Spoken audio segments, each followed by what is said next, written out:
చెప్పండి good morning అని. Okay, so మీ ముందు మన గ్రామ సర్పంచ్ గారు, అట్లాగే పెద్దమూడి రాము గారు, గాజులపాలెం టీడీపీ నాయకులు, నరసింహరావు గారు, తీసుకోట టీడీపీ నాయకులు అంటే పెద్దవాళ్ళందరూ, అట్లాగే కార్యదర్శి గారు, మీ టీచర్లు, అక్కడ సచివాలయం స్టాఫ్. అంటే మీరు పెద్ద అయిన తర్వాత బాగా చదువుకుంటే వాళ్ళలాగా ఉద్యోగస్తులు కూడా అవ్వచ్చు, అవునా?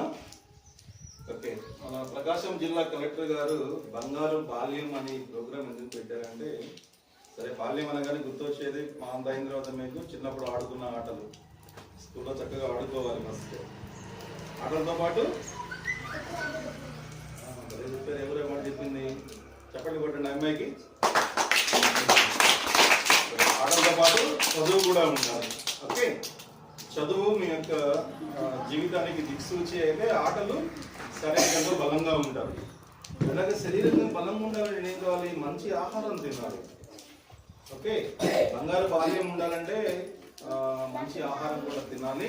దాంట్లో కలెక్టర్ గారు కూడా ఏం చేస్తున్నారంటే జంక్ ఫుడ్ని దూరం చేయమని కౌన్సిలింగ్ ఉంది టీచర్ గారు, మీరు గారు పిల్లలకి నిరంతరం వాళ్ళు వింటారా లేదని పక్కన పెట్టేస్తే that's our responsibility. Instruction by teacher collector.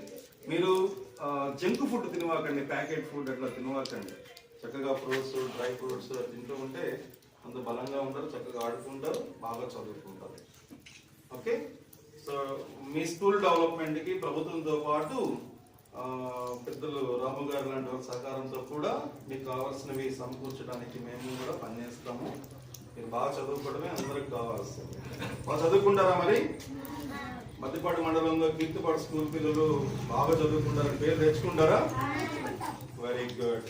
So ఈ యొక్క ప్రోగ్రామ్ ఉద్దేశం కూడా మీకోసమే. ఇక్కడ కూర్చున్న వాళ్ళంతా కూడా మిమ్మల్ని బాగా చూడాలని, మీకు మంచి ఆరోగ్యంతో పాటు చదువు కూడా అందచేయాలని. ఇప్పుడు మేడం గారు చాలా చెప్పారు టెక్నికల్ నాలెడ్జ్ అని. సరే మీ వయసుకి అర్థం కాదు, బట్ చదువుతో పాటు క్రీడలు చాలా ఇంపార్టెంట్.